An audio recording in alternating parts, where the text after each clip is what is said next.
Imagine nagising ka tapos nakita mo yung araw na sumisikat tulad ng dati. Pero napansin mo bigla yung langit nagiging dilaw tapos madilim. Nakaramdam ka ng lamig sa hangin at naamoy mo ang usok at abo. Nakikita mo yung mga hayop na tumatakbo para magtago. Tapos naririnig mo yung mga taong nagdadasal at umiiyak. Kailangan mo ng kandila para makita yung labas sa tanghaling tapat. Tapos nakikita mo yung buwan humupula kapag gabi.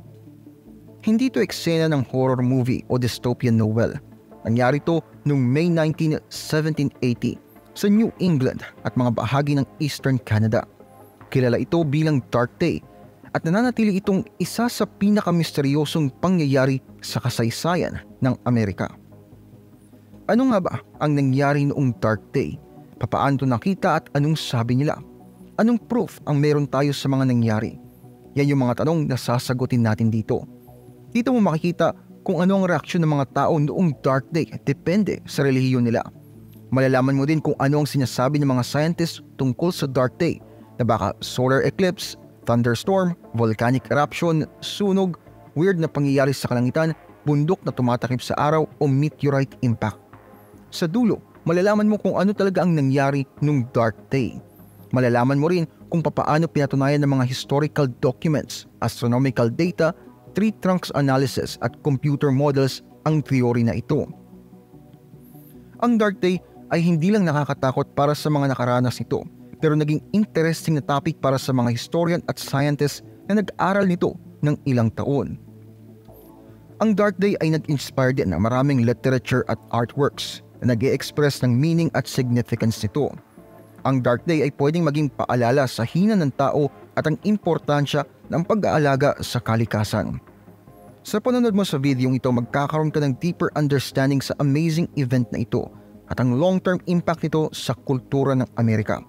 Pero bago tayo magsimula, siguraduhin mong i-like ang video na ito at kung gusto mong ma-notify sa bawat bagong video ko, i-click mo yung bell notification icon. Malaking tulong to sa akin at sobra akong nagpapasalamat. Nagawa mo na? Alright, umpisahan na natin. Ang Dark Day ay hindi unti-unting pangyayari. Biglaan tsaka dramatic yung pagbabago sa natural environment na nagulat yung mga tao tsaka natakot sila. Ang kadiliman ay nagsimula sa umaga at tumagal hanggang sa susunod na gabi. Nakaapekto sa kakayahang makakita at temperatura ng rehiyon. Base sa mga kwento noon, sumapit ang kadiliman sa pagitan ng alas 10 hanggang alas 11 ng umaga at tumindi ito nung tanghali. May mga lugar na nagsasabing ang kadiliman ay super extreme na kailangan ng mga kandila para makita mo yung mga bagay sa labas. Ang kadiliman ay nagdulot din ng malaking pagbaba ng temperatura na nagpalamig sa mga tao at hindi sila naging komportable dito. Ang kadiliman ay may kasamang masangsang na amoy ng usok at thin layer ng abo at uling na bumabalot naman sa lahat. Isa sa mga pinakamalinaw na paglalarawan ng mood at atmosphere ng Dark Day ay galing sa isang tula ni John Greenleaf Whittier. Isang sikat na American poet ay pinanganak noong 1807 at nakakuha ng mga kwento tungkol sa pangyayari mula sa kanyang mga magulang. Ang kadiliman ay nakakaapekto rin sa itsura ng buwan at ng mga bituin. Nang dumating ang gabi, inaasahan ng mga tao na makakakita sila ng ilaw mula sa mga celestial bodies kaya ng bituin. Pero nabigo sila. Ang buwan ay pulang-pula na parang dugo at ang bituin ay hindi nila nakita. Lalo itong nagpataas ng takot at panghihina na nararamdaman ng maraming tao. Ang Dark Day ay nakakatakot na experience para sa mga nakasaksi nito. Hindi nila alam kung ano ang nangyari o bakit ito nangyayari at natatakot sila para sa kanilang buhay. Nagtataka sila kung ito ba ay natural phenomenon o supernatural sign. Naghahanap sila ng sagot sa kanilang religious beliefs at expectations. Ang Dark Day ay hindi lamang physical phenomenon, pati psychological at spiritual. Maraming mga tao na nakaranas noon na ininterpret yun sa terms ng religious beliefs tsaka sa expectation nila. Nakita nila ang Dark Day bilang senyales ng galit ng Diyos at katuparan ng mga hula sa Biblia o paunang senyales ng katapusan ng mundo. Noong 1780, ang New England ay isang protestanteng komunidad na hinubog ng Puritan heritage at Great Awakening. Maraming tao may matinding konsensya sa kasalanan, pagkakamali at kaligtasan at naniniwala sila na nakikisangkot ang Diyos sa mga kaganapan sa tao sa pamamagitan niya ng mga natural events. Sila rin ay may malawak na kaalaman sa eschatology o ang pagsusuri ng mga huling bagay gaya ng second coming ni Jesus Christ, ang pagkabuhay muli ng mga patay at final judgment. Pamilyar sila sa mga parte ng mga Biblia na naglalarawan ng mga cosmic disturbances at mga senyales sa kalangitan bilang patunay ng mga pangyayaring ito. Halimbawa, may mga tao na nag-quote ng Matthew chapter 24 verses 29 to 30. Datapwat karakarakang pagkatapos ng kapighatian sa mga araw na yaon ay magdidilim ang araw at ang buwan ay hindi magbibigay ng kanyang liwanag at mangangalaglag ang mga bituin mula sa langit at magsisipangatal ang mga kapangyarihan sa mga langit. At kung magkagayoy, lilitaw ang tanda ng anak ng tao sa langit. At kung magkagayoy, magsisitagkoy ang lahat ng mga angkan sa lupa at mga kikita nila ang anak ng tao na napaparitong sumasa mga alapaap ng langit na may kapangyarihan at dakilang kalwalhatian. Ang iba naman ay sinasambit ang Joel chapter 2 verses 30 to 31. At ako'y magpapakita ng mga kababalaghan sa langit at sa lupa, dugo at apoy at mga haliging usok. Ang araw ay magiging kadiliman at ang buwan ay dugo, bago dumating ang dakila at kakilakilabot na kaarawan ng Panginoon. May mga tao rin na nag-quote naman ng Revelation chapter 6 verses 12 to 13. At nakita ko nang buksan niya ang ika-6 na tatak at nagkaroon ng malakas na lindol at ang araw ay umitim na gaya ng isang magaspang na kayong buhok na maitim at ang buong buwan ay naging gaya ng dugo at ang mga bituin sa langit ay nangahulog sa lupa gaya ng puno ng igos na isinasambulat ang kanya mga bungang bubot pagka hinahampas ng malakas na hangin. Ang mga talatang ito parang tumutugma sa nakita at nadaman ng mga tao nung dark day, madilim na araw, kulang buwan, bumabagsak na mga bituin o abo, lindol o kulog at takot na inaasahan ng pagbabalik ni Hesukristo. May ilang nagdarasal para sa awa at kapatawaran, habang yung iba naman ay nagpapahayag ng kasalanan at naghahanda para sa kamatayan. May ilang nagtitipon sa simbahan o bahay para sumamba at kumanta ng papuri, habang yung iba tuloy lang sa gawain at nagpapakalasing at nagsusugal. Ang iba naman kino-comfort ang isa't isa o hindi naman kaya humihingi ng paliwanag mula sa mga otoridad, habang yung iba nagpapanik, ang iba naman ay nawalan na ng pag-asa. Isa sa mga factor na nag-contribute sa religious interpretation ng Dark Day ay ang kakulangan ng communication technologies na sana nag-inform sa mga tao tungkol sa pangyayari. Wala silang mga telegraph, radyo, telepono o newspaper na sana nag-transmit ng balita ng mas mabilis at mas tama. Sila ay nakasanda lamang sa mga sabi-sabi ng mga manlalakbay o mga mensahero na maaring may dagdag bawas. Wala rin silang mga mapa o chart na pwede sanang makapagpakita sa kanila kung gaano kalawak o kalayo itong kadiliman. Hindi nila alam kung sila lang bang nakaka-experience ng ganitong phenomenon o kung ito ay nararanasan din ng ibang rehiyon o ibang bansa. Hindi nila alam kung ito ay temporary o permanent condition o kung mangyayari ito ulit. Hindi nila alam kung ito ay gawa ng natural o supernatural force o kung ito ay may meaning o purpose ba. Ang Dark Day ay isang religious interpretation para sa maraming tao na nakasaksi nito. Nakita nila ito bilang isang patunay ng kapangyarihan at paghuhukom ng Diyos sa mga kilos ng tao.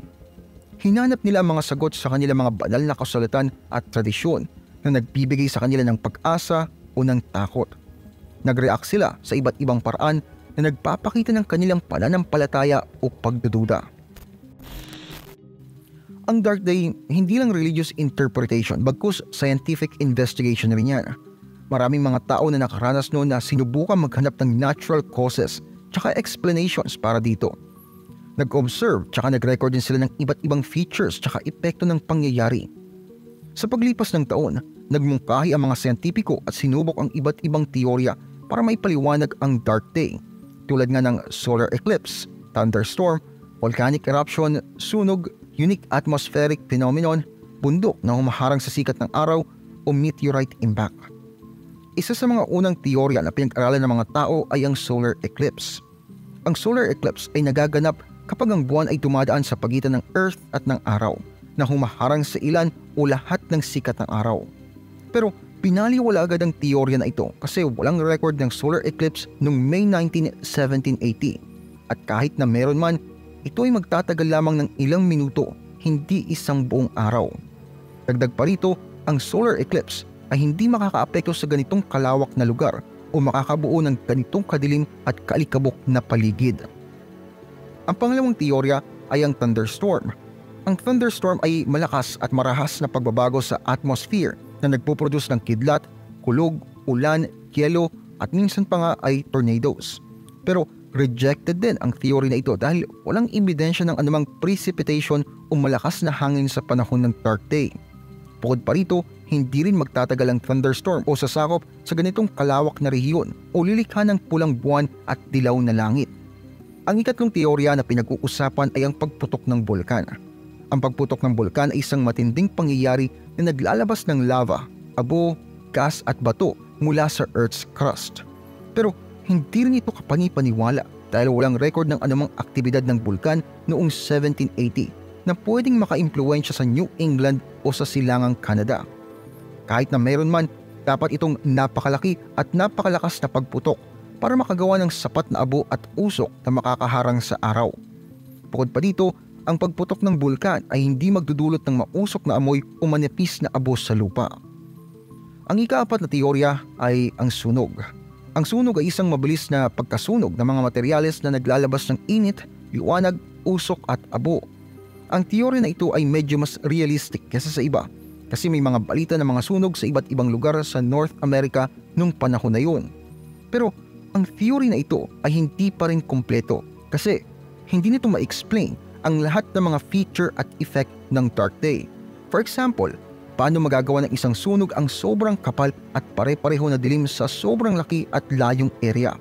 Papaanong makakaapekto ang isang sunog sa anyo ng buwan at mga bituin? Papaanong makakabuo ang isang sunog ng napakalamig at basang paligid?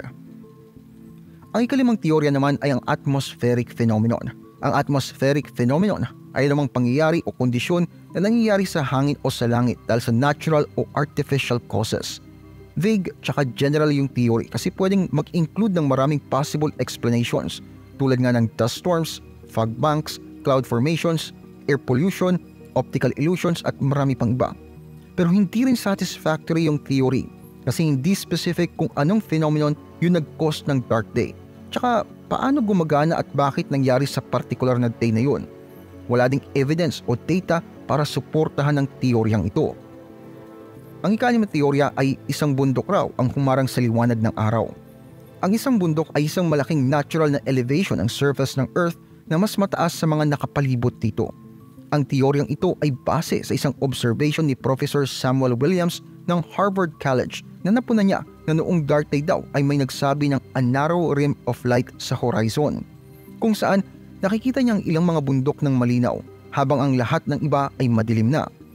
Inirekomenda niya na marahil ang ilang mga bundok sa Canada ay sobrang taas na kayang takpan ng araw mula sa New England at silangang Canada.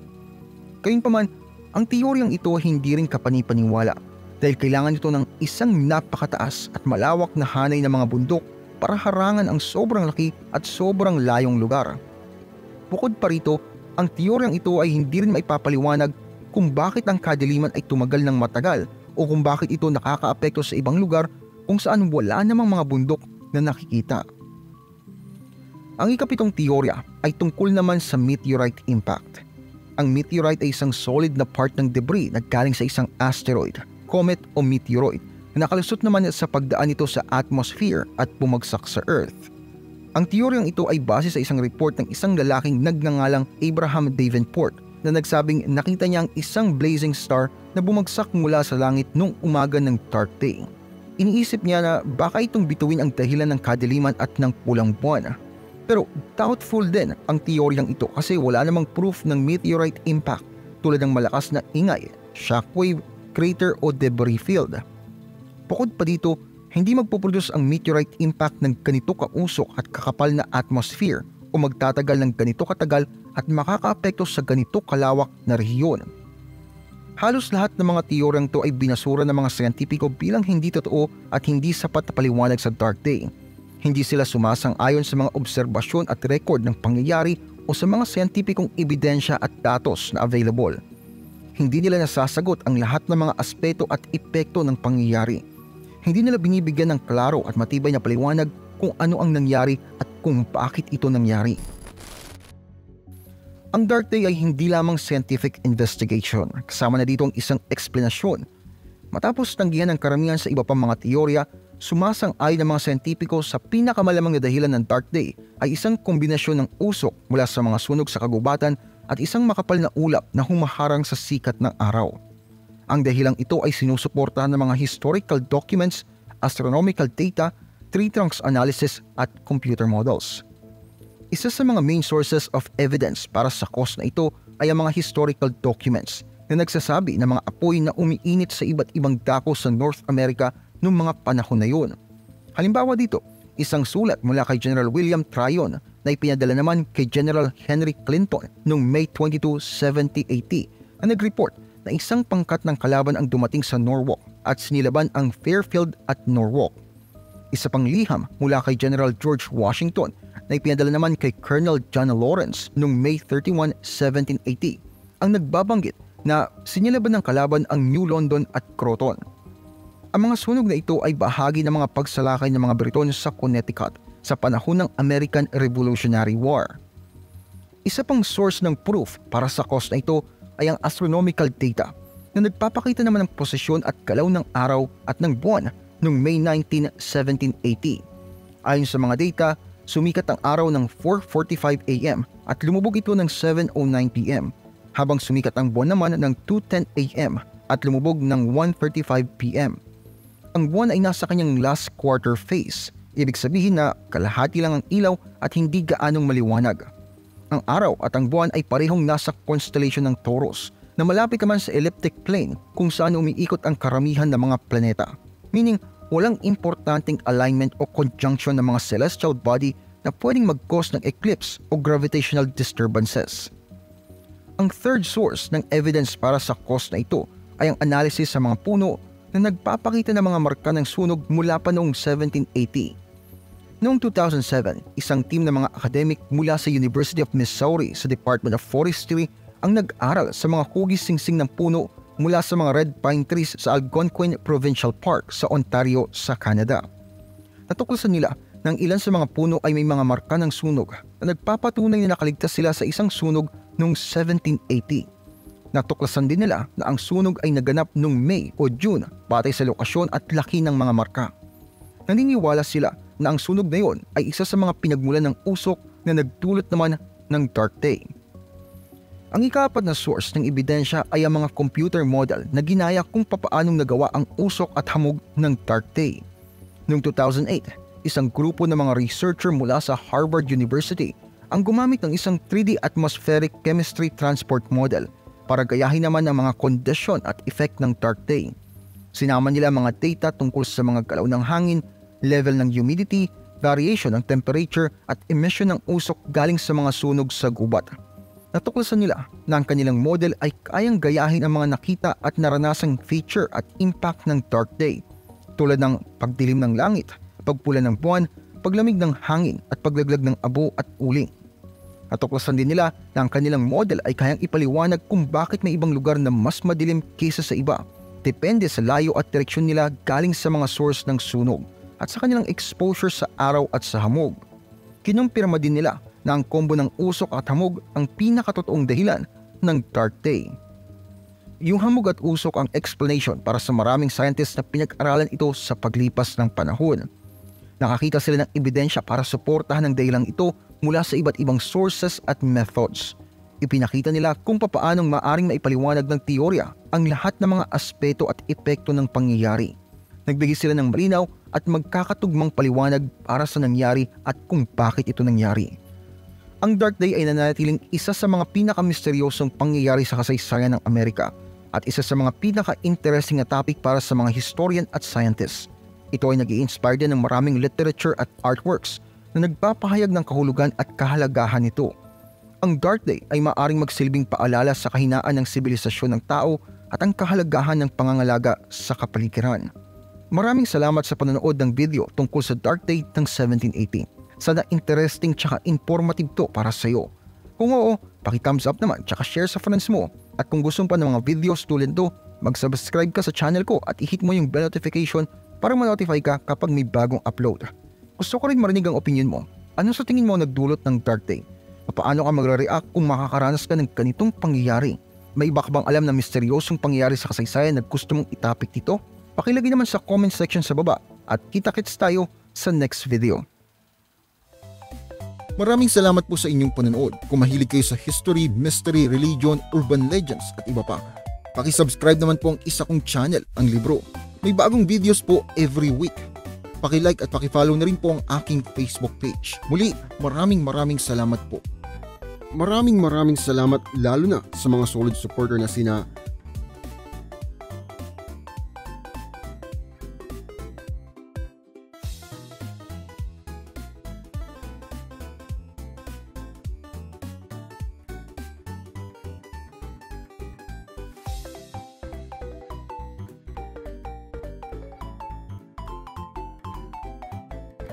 meron po tayong member content, pakicheck na lamang po ang playlist. Marami-rami na rin pong nakalagay doon.